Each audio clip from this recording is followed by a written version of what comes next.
Afternoon. Temperatures in the low 50s is it. But areas out to our west, areas around Wysocki up towards Carrington and just west of Grand Forks already have picked up more than an inch of rain. We've picked up about 2/10 here at the studio. And I think we've had enough. I think our farmers are probably shut it off already. Come on. The good news is we should have about 4 days of dry weather coming up here, mostly dry, Friday, Saturday, Sunday, and at least the first half of Monday. So how many days do you think, Bridgette, that they need to dry out before they get out in the field? 5. Yeah, from here to the 15th of May, if this is the situation we're in. And Yeah. you just said like Wysocki to Carrington. My home farm's in that region, so I am currently texting the brothers and saying, so how bad is it? And the difference for them, the further west you go, the more we have rolling hills, good drainage. Sure. The sloughs and the pastures are going to take that well. A lot of folks didn't even put cattle out on pasture yet, just with the fact that they trampled down the grass. It would be sort of muddy. But as we come east where we're so flat, we have a lot less drainage. That's going to be a concern. Mm-hmm. Where I'm at, it looks like it's flat here. I am close to Custer, Montana, on my way back, and it's sort of almost a blue sky. But I hear I'm going to drive into rain as I come along. Probably, yeah. You're heading back today? Yep. Or are you staying out there? On my way. All right. Yeah, you'll probably on my way back today. You'll probably hit some rain on your way back. Hey, at least it's not snow. Free car wash. That's true. Actually, I have to wash some scoria rock off my pickup because on my way out here on Tuesday, I saw a really nice four-wheel drive tractor, big case quad track hooked up to its air seeder, and then it had a huge Burgo seed cart behind it. It's probably the biggest one they make. And I went back to take a picture of it and realized at that moment I've become my dad, driving around taking pictures of farm equipment just for fun. You'll love to see it. Yeah, I can send Addison that picture if he wants to put it in there. You guys will be impressed at the size of the equipment. And this was out by Beach, North Dakota. Yep. Addison said he's feeling up to the work today, so fire it away. All right. Okay, I'm on my way. So what else is happening weather-wise, gentlemen? Well, we've got, again, quite a bit of rain on radar, most of it out to the west of the valley. Areas out in Lakes Country really hasn't seen much at all. The far southern valley around Wahpeton, not much at all. But again, most of this kind of confined out to our west. And we'll continue to see, at least here in the FM area, some scattered showers. It's, for the most part, kind of let up now, but we'll probably get that to start back up again here later this afternoon.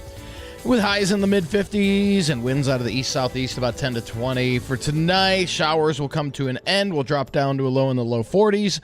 And Friday looks like partly to mostly cloudy with highs around 60. Another dry day on Saturday. Some areas could get a few sprinkles, but nothing organized, with highs in the upper 50s on Saturday. And then Sunday is going to be nice sunshine and temperatures right around the low 70s. So pretty decent looking forecast after we get through today's rain. Next week, though, we've got that's our Christmas storm from the LRC calendar, and that's going to start to give us a little bit of rain Monday night in the form of some thunderstorms possible, and then that storm kind of just parks over us Tuesday, Wednesday, and Thursday. Now, we're not going to see steady rain all 3 of those days, but definitely at least a chance for scattered showers Tuesday, Wednesday, and Thursday of next week with temperatures in the 60s. I don't foresee any heavy rain out of that for us, but again, we want to dry things out. And after that Christmas storm goes by, it looks like we will get into a slightly drier pattern. So that's good news. Well, we're looking forward to that. We want to get things back on track. In a positive way, we've got more crop in the ground than we certainly did a year ago. Now, let's get it dried out so we can finish up, right? There's a lot of folks itching to get back into planting season. It's May 2nd. We're early. It's not June 2nd, so that's huge. Right, exactly. And yeah, I mean, we still had snow piles around last year at this time. So we did. I mean, we were probably, and sometimes you were just facing really big really big things in front of you. Some of, snow piles, dirt, mud, whatever it was. And we got past that. We got a crop planted. Indeed. Right. But Addison's got that photo up and ready to go for those on the live streams on Facebook, YouTube Live. That's the tractor that Bridgette was snapping photos of. Guy in that tractor's like, what's this crazy lady doing taking pictures of me? So it was muddy and it was wet and they were not in the field. So there was no one around. So here's the creepy woman, idling down a frontage road. How do I take to this go take pictures without getting seen?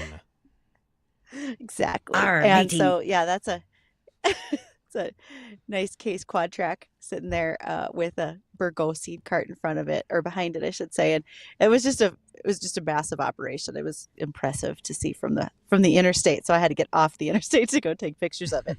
This must be how people feel when I'm like, I had to pull over on the side of the highway because there was a train going by. I had to take a picture of the train. Yeah. Absolutely. And Dean does that with I sunflowers. just got off the interstate. Yeah. Yeah, he pulls over, he takes photos of the sunflowers. Selfie with a sunflower in background. Yeah. You're just missing the sundress to make it a triple threat. Well, selfie, sunflower, sundress. Tell you triple what, threat, Dean. You borrow me your high heels, and I'll put on the sundress. Sounds like a deal to me. All right. Sounds lovely. She's losing it. Oh wow, Bridgette really is losing her mind. She had to mute herself. Holy moly.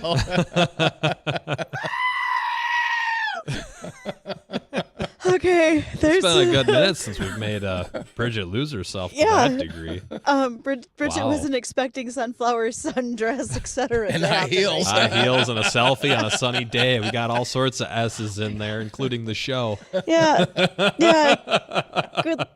I've had to walk sunflower fields before. I don't recommend the heels, boys. Just a heads up. Dean might sink in a little boots. bit. Yeah, I'm gonna wear my Red Wings, and if you would like to share how much rainfall you've gotten or how things are going at your operation, you can feel free to call us on the Red Wing Shoe line 701-293-9000. And maybe we didn't see this earlier, you guys. Steve from Glendon, he got one of our rain gauges and took advantage of our email addresses, ag.or.weather@flagfamily.com. Steve said this was on Monday morning, I believe, or Monday afternoon. He had just shy of 3/4 of an inch at Glendon. That's probably gone up quite a bit. And for the rest of you who have our rain gauges, we are asking to please have you send us the details. How much did you get? Because we want to know. That not only is something that serves our purposes here to report, but we share it with the National Weather Service. The National Weather Service can't get a temperature right at the airport, but we can certainly get a rainfall gauge right. We're just here to help. That's pretty good. And let's see. Bridgette hasn't gotten much sleep in the last 2 nights, so you're starting to be a lot turn of fun into today. me. Yeah, rock on, kids. Indeed, this is going to be all sorts of fun today then. Rainfall totals over the last week, that's not included what's fallen today. And correct me if I'm wrong, spots out west, central North Dakota up towards the Devil's Lake Basin have already picked up an inch of rain today, right? Yep, correct. So this is not including what has fallen today, but according to NDON, here in Fargo, 1.07 inches as you head north up towards Hillsboro, just shy of 1.2, 1.7 in Grand Forks. As you head over into Minnesota, 1.6 in Ulen, 1.2 in Glendon. A little further south, Wolverton, just shy of 1.5 inches. Wahpeton at 1 1/3 inches, heading west of the valley. Say Edgeley coming in at 1 1/3 inches, Jamestown at 1 1/3 inches, and up a little further north than that in northern North Dakota, Baker at 2 inches, and Rugby at about 2 inches as well. Far western North Dakota, with an exception for far southwestern, coming in at just shy of 1 nickel, about 1/3 to 1 inch. The higher amounts are in northwestern North Dakota. So everybody's picked up rain with the exception for a few in far southwestern North Dakota over the last 7 days, with most of the 2/3 of the state, central, eastern, over into Minnesota, in that 1 to 3 inch range. Those 3-inch range amounts are found in Minnesota. So a decent amount of moisture. Impressive. And that's not including what has fallen today. I'm trying to see if I can pull that up really quick. Yeah, there's out towards the Wysocki and up to Carrington. Those areas have picked up over an inch already. Yeah, over the last 24 hours. Come on, you stupid map load. All right, well, we'll have to talk. Oh, there we go. Now it's working. Let's see. Streeter, 1.57 inches today. Wow. Steele coming in at 1.4, as well as Mackenzie coming in at 1 1/3. The Devil's Lake area about 0.6 to 0.7. Grand Forks at 1/4, 0.15 in Fargo, and then about a couple pennies over into Lakes Country, Minnesota. So highest amounts to our west and into the Northern Valley so far today, where it will continue to rain. I'll be watching that as I come back to the east. There you go. Well, we got a fun guest coming up with us today, Bridgette. That's MaJeana Hallstrom, right? From the Steiger Heritage Club? So her full name is MaJeana Steiger Hallstrom. She is part of the Steiger family. And MaJeana wants to share information in regards to the Steiger Heritage Club. She sent us a great email with lots of details of things to cover and talk about today. I'm excited to do that. Folks always have questions and love seeing what happens in the realm of Steiger, especially in this region. It's rather near and dear to our hearts. So we look forward to having MaJeana join us. Make sure you are ready to dial us up at 701-293-9000 with all your questions. We will be right back.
And welcome back. Thank you for joining us here on WDAY for Weather and Ag, mostly in focus. There's some days we're sort of out of focus. Yeah. It happens. but we're fun. And along with that fun, we've had a couple of sponsors who wanted to join in on the fun. When it comes to our Here We Grow project, we are custom farming 20 acres of Corn. Focus, Bridgette. We're gonna farm corn Focus. this year.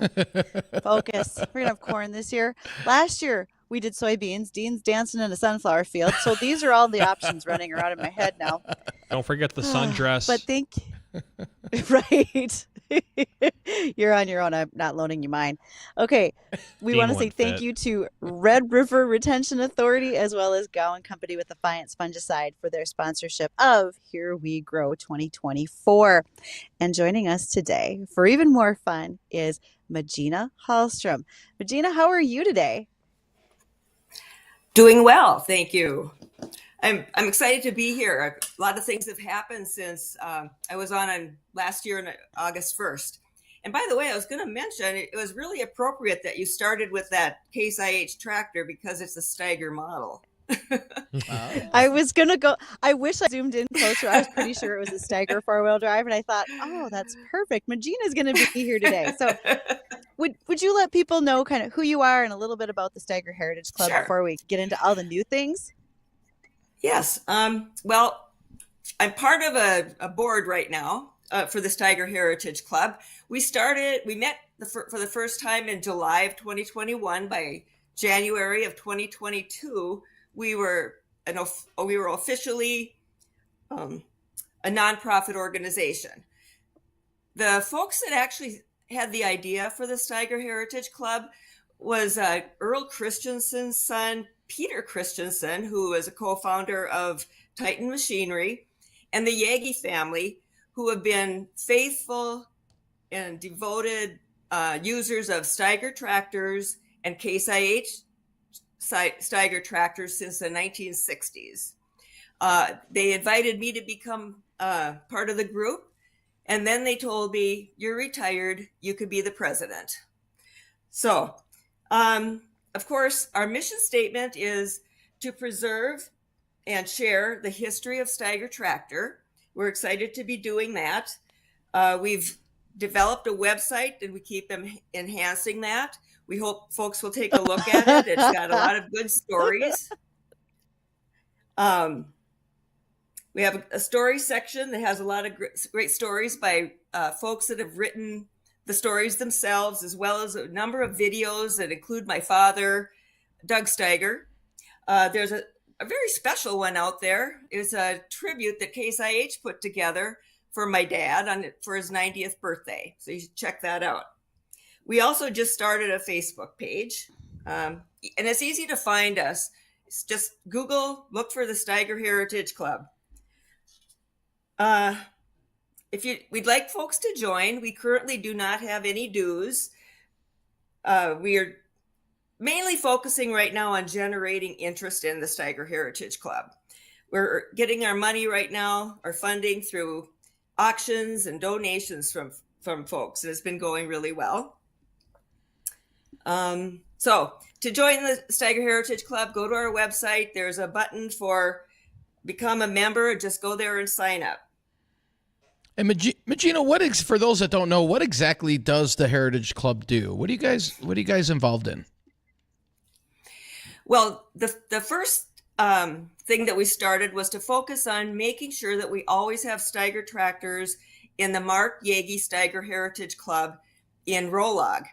The Yagi family built the building that's a replica of the barn out on the Steiger farm, and we have one model of every Steiger tractor that was built out on the farm, from number one to another one that was built prior to them going into business, the 2200, 1700, 1250, and we added a 3300 last year. And the 3300 right now is going through a major restoration, and we're looking forward to exhibiting that bright and shiny in Rolog in 2024. That is super cool. So how many tractors were made over that time in the shop? From 1963 to about 70, when they were in business, there were about 130, give or take. Who does? Nobody's quite sure of the number. Wow. And then there were at least 4 built prior to them starting the business in 1963. So why was Steiger such a big deal back in the day? If we're talking back in the 60s to 70s, what separated it from other traditional tractors of its time? Well, number one, it was one of the earliest, and it wasn't the first, but it was one of the earliest 4-wheel drive tractors. It had a lot of horsepower, and farmers were looking forward to having bigger tractors so they could use less labor out in the fields. And actually, by the time they got to the 3300, my understanding is the 3300 was the largest ag tractor of its time. Of course, another unique feature about the Steiger tractors is their color, the lime green.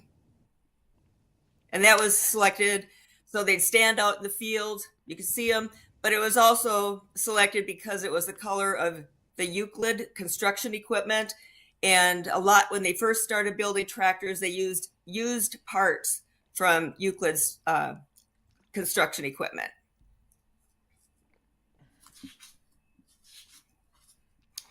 Did we lose Oh, Bridgette? we just lost Bridgette. Yeah. I was waiting because I knew Bridgette had a question lined up here, and it looks like we just got disconnected from her.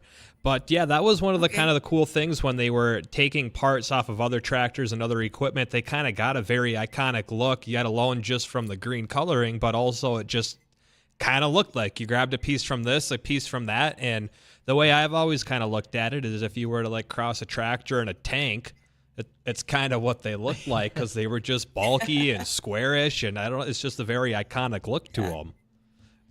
Yes. In those first 4 or 5 tractors that they built, it was all used parts with the exception of the engine and the drop box. And the Steigers designed the drop box themselves. Let's see. And I think we should have Bridgette back now. There we go.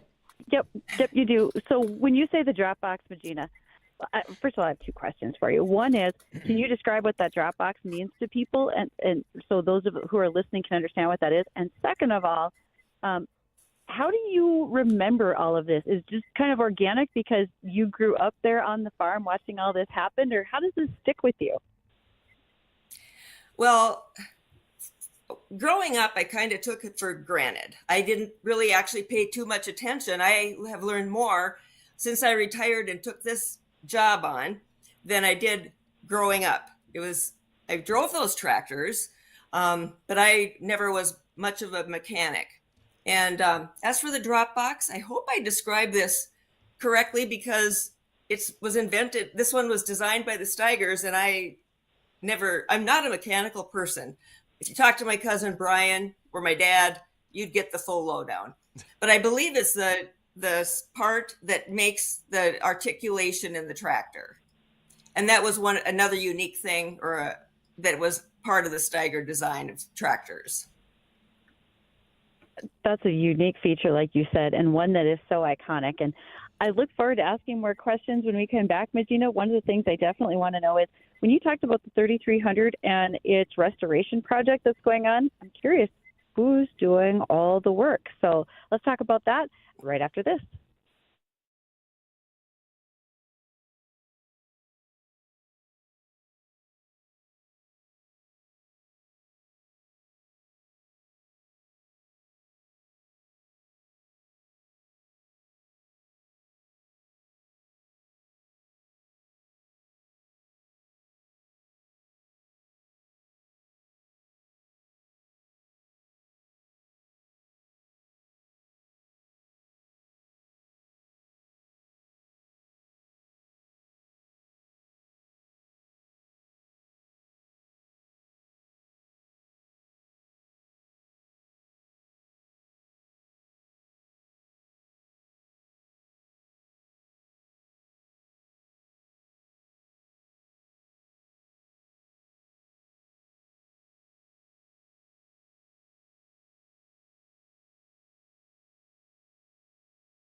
Thank you for joining us today. Remember, it's one of our favorite topics of discussion, Steiger tractors. We are joined by MaJeana Hallstrom with the Steiger Heritage Club. And MaJeana, one of the questions I wanted to ask you was, in your notes that you sent us, you mentioned lots of restoration work going on a 33, I believe you said it was a 3300 series tractor. So could you tell us who's doing all the work on that 3300? Where does that happen? Sure. I did send you some photos of the 3300. I don't know if you want to put those up. One is the way it looked last year in front of the Steiger Heritage Hall. And the other one was a photo of an owner from the late 1960s. But the family you'll never believe this, the family that's doing the restoration on the 3300 is the Yagi family. It's happening up near Thief River Falls. I did ask for some photos, but it sounds like right now it is torn apart. So I wasn't able to get any photos, and I'm looking forward to putting kind of a little story together for our newsletter about the 3300 and then what's happening to the current one, or the one we have. I believe, but I'm not 100% sure, that this is the only one that's running. There were 7 made, and we know where all of them are, but this is the one that runs. Okay. And we were very lucky to get it. And okay. Where did it come from? Who had that tractor? Do you have the history of that particular one? So the person that's standing in the photo you just showed, that's Gregor Weiland. He lived about 20 miles straight west of our farm. I heard his name all the time because he had that tractor. But yes, it went there. The Weilands had it. It went to another farm in southern Minnesota. We don't know who that was. We haven't identified that person yet. And then a collector from Minot had it and worked with the Yagi family they wanted to see it back up north near Thief River and Fargo, where the Steiger history really came from. Mm-hmm. I can only imagine how many people have stories to tell about the Steigers that were on their farms and how excited they are to find them again and look at some of these tractors. I mean, when you think about it and people reach out to you, is there, I know it would be hard to select one or two, but do you have some really great collector stories that you share through the Steiger Heritage Club? Well, the Steiger Heritage Club, I guess, would technically be a collector's club. Most of the machines are owned by other people. We only own one, the Steiger Heritage Club. Peter Christensen owns several. The Yagi family owns several. And then we have some community members from Thief River Falls and near Hawley, Minnesota, that display some of their tractors. The collector in Minot, I actually don't know too much about him, but I am aware of a collector in Evansville, Indiana, who has been getting some great tractors. He has one of those first, what they called the Model 105s, which was made out of used parts. And I think he has just about every other model. He's got a couple of 3300s, but those, my understanding is those are basically kind of rusty right now with no tires. So they're waiting their turn there in Indiana. Those girls need new shoes. Yes, exactly. Well, last year, I'm going to switch over to your Heritage Club. You had a members meeting last year, and it seems like you were pleasantly surprised with the turnout. I was wondering if you could tell us a little bit about the significance of that members meeting that you held for the first time last year. Yes, we were surprised. We weren't even sure what we were going to do when we started.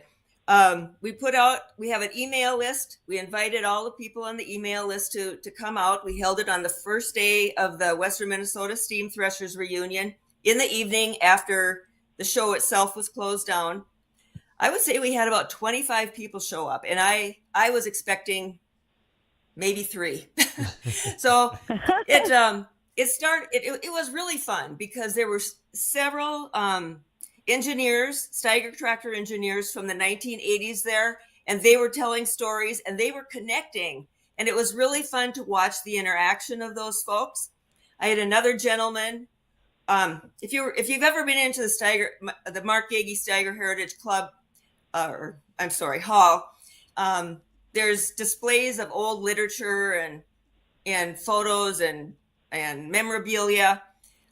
So one of the gentlemen took me over and he pointed to the piece of literature and he said, "That's me on that tractor." So that was fun. And we had owners that came from Illinois to be there, and from Iowa.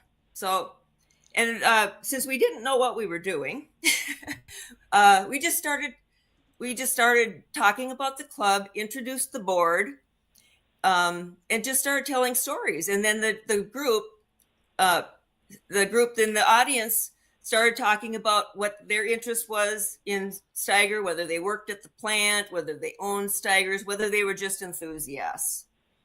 So now that we know we'll get people to come, for 2024, we'll be holding another one on the first evening of the Western Minnesota Steam Threshers Reunion in Rolog, and we'll be more organized. We'll be talking to the members, telling them what we're doing, how we're spending the money that we've been raising, and let them ask questions. And as I said, we're really new. We're just developing our organization. So every step is sort of a baby step these days. Right. And what about down the road? What you got all these plans for this year, which I believe that is the 30th of August. August is the beginning of the Steam Threshers Reunion. Am I right? I think so, yes. Right. So somewhere around there. And so what do you got coming up down the road from that? Say anything in the shoot for 2025 or 26? Any ideas or plans?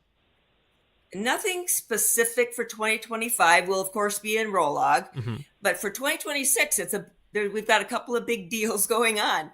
The first one will be in June, and it's the Red Power Roundup put on by the International Harvesters Collectors Club. And I got contacted last summer by the president of the South Dakota chapter, and he said, I want to do some stuff about Steiger. You know, Steiger and International Harvester, they kind of came under the same umbrella at one point. So he's invited us to bring a couple of early tractors, which we plan to do, and then tell the Steiger story. We'll invite some of these folks that I was telling you about that came to the meeting last year to talk about their experience at the plant. I have kind of a presentation that I do mostly for STEM students in Thief River Falls and Red Lake Falls. I probably will do that one. So that's what's happening there. And then the really big one will be in Rolog at the Western Minnesota Steam Threshers Reunion. They're featuring Steiger Tractor and Steiger Tractor history. So the Steiger Heritage Club's role will be to bring in tractors, invite owners of the tractors. We're hoping to have one from every series from the start of the tractor with number one that was built in 1957-58 through at least the 80s. And we probably will have some red Case AH Steigers as well. Super cool. Those are going to be great, fun events. And the amount of people that have a tie to the Steiger, I feel like your turnout for any of those things is going to be tremendous. And I really know that you've got some plans ahead. I mean, we're talking in 2026 here, but I like that you're already ramping up for it, MaJeana. That sounds awesome to us. Well, there's another thing that's happening. Well, yeah, it's happening in 2028. There's no specific plans for an event just yet, but in 2028, that'll be the 70th anniversary of the first Steiger tractor. And I just want you to know that makes me feel really old because I was born before then.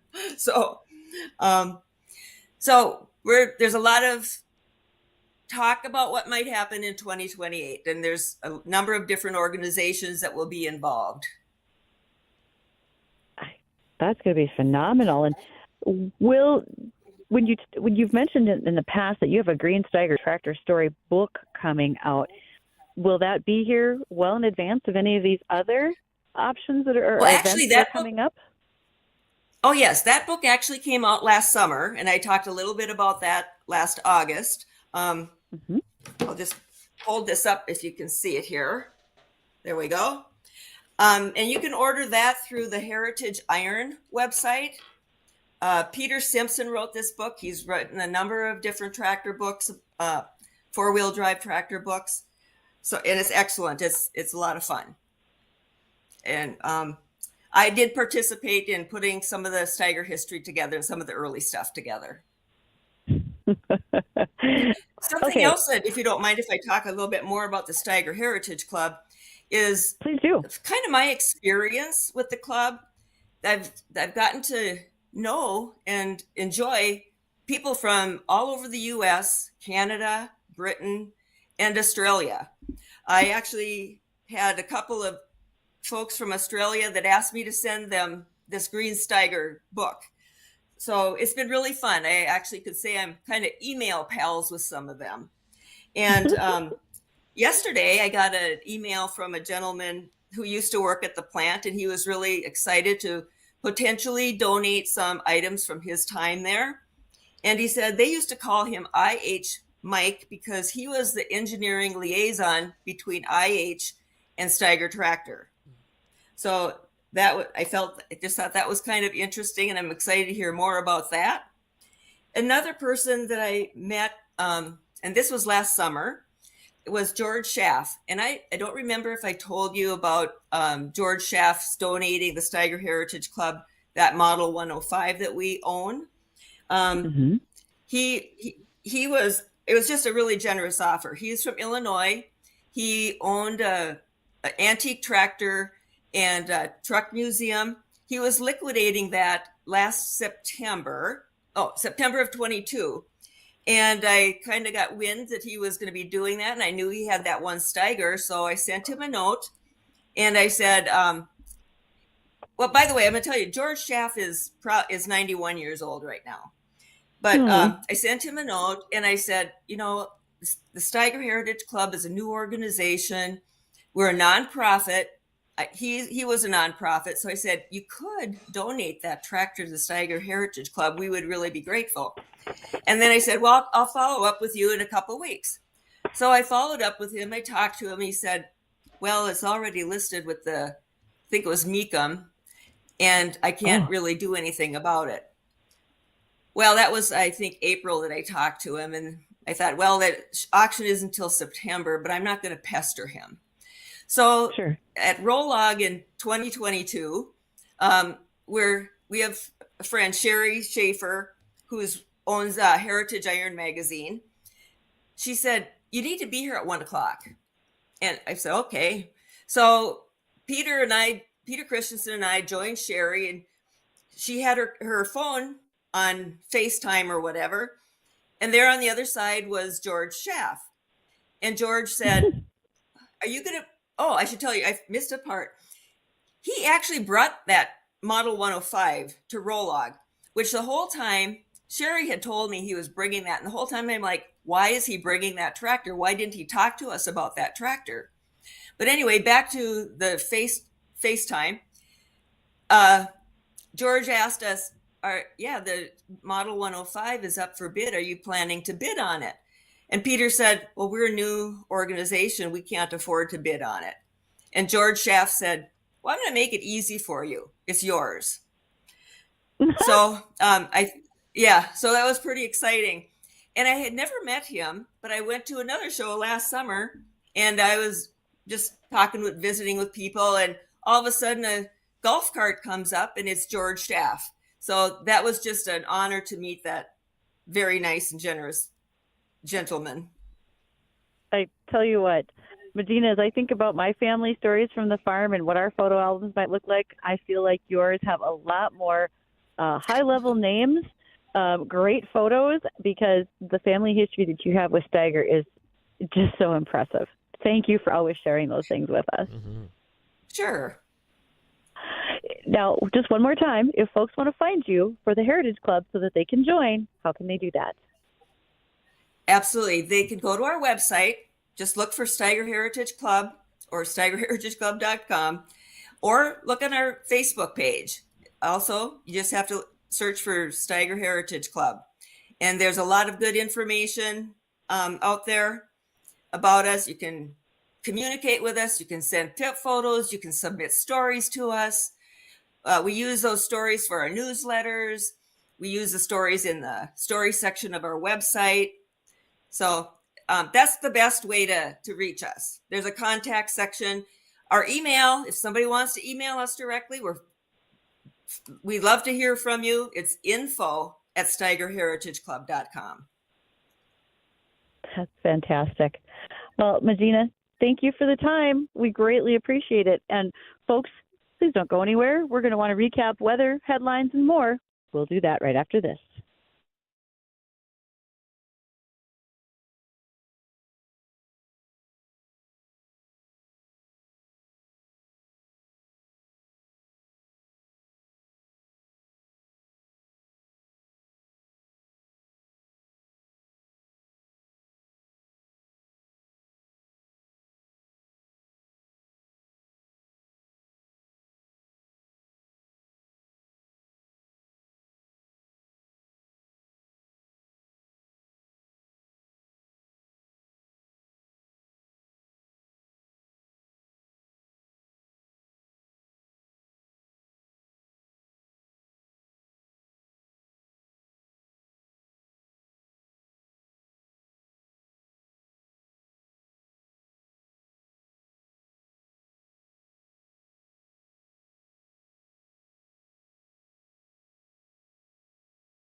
And welcome back to the program, 152 on this cloudy Thursday afternoon. We got a rundown on the forecast coming up here in just a moment, as well as a few ag topics.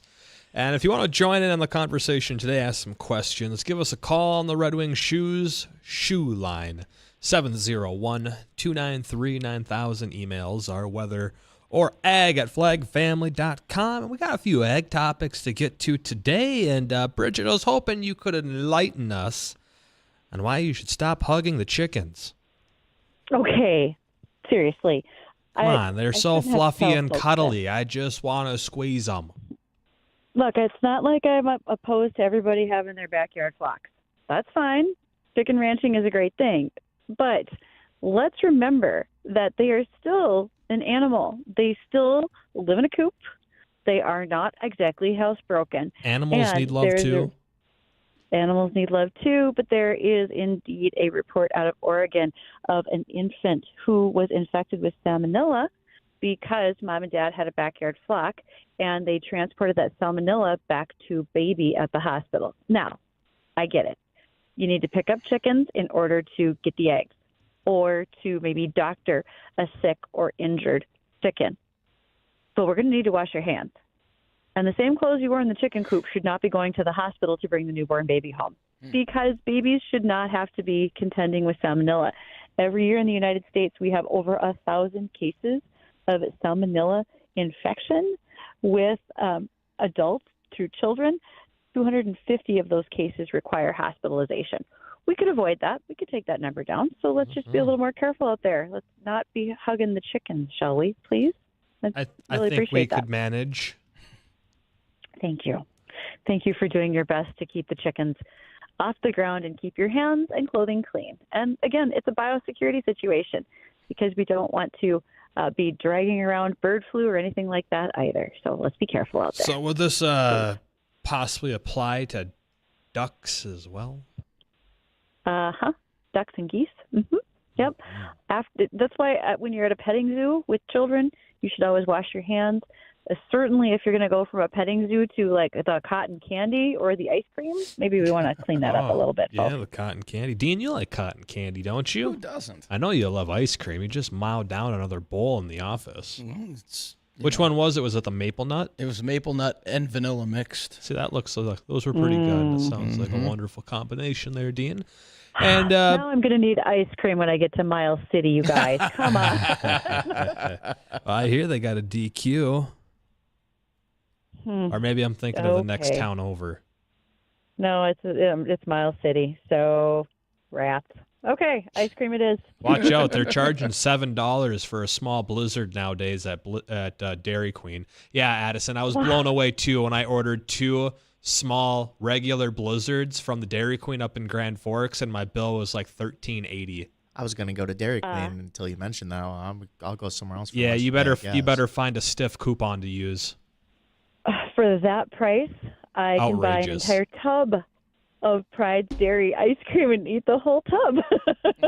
Honestly, I was so disappointed when I heard the total. I was like, you got to be kidding me. Hey, Absolutely man, dairy cows need to get paid, kidding too. me. Yeah, but not $7 for a small blizzard. Hey, With I that get kind it, of attitude. but they were $3.20 3 years ago or 2 years ago. Well, that's part of the Build Back Better program. Yeah. That's what it's all about.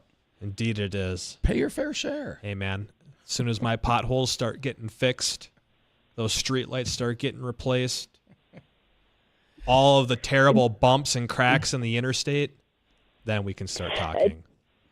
Would you two like to write down your grievances and bring them up after the 2 o'clock hour? Oh, for these Jay aren't Thomas's show? 'Cause grievances, and they're getting dished Yeah, out we'll right bring now. him on Jay's show, right? Let's run down the forecast one more time here before we take off for the day.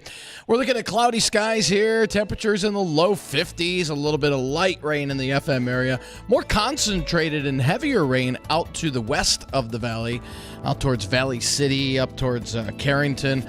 Seen some moderate, occasionally heavy showers, where some areas have picked up 1.5 inches of rain already, while we've picked up about 1,500s here at the studio. We'll probably see a little more develop as we head later in the afternoon.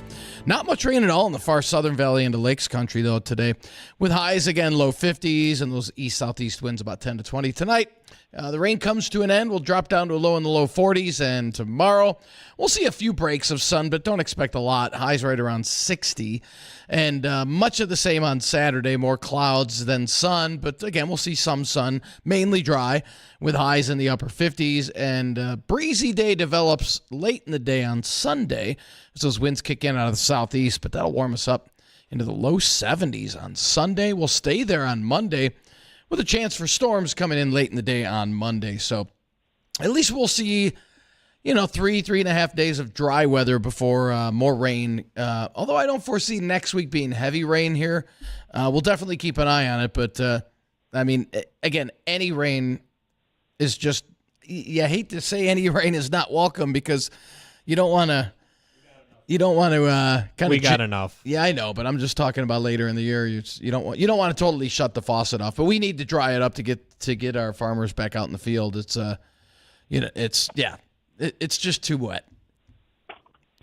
Hey, speaking of things that we're looking forward to down the road and paying attention to, what happened yesterday, guys? Is there anything I should be aware of? Because it just occurred to me.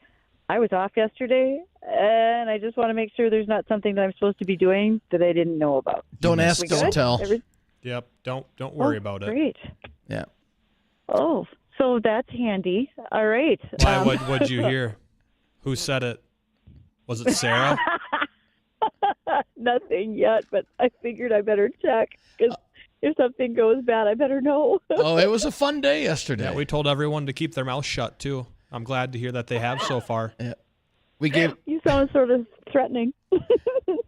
We got a sponsor for your cell phone, so we gave your cell phone number out. I don't know if you got any calls. That explains a few things. That does. Yeah. Really, really does. Well, that'll do it for today's version of Weather and Ag in Focus. Want to thank everybody for tuning in. Go anywhere. The Thomas Show is coming up next.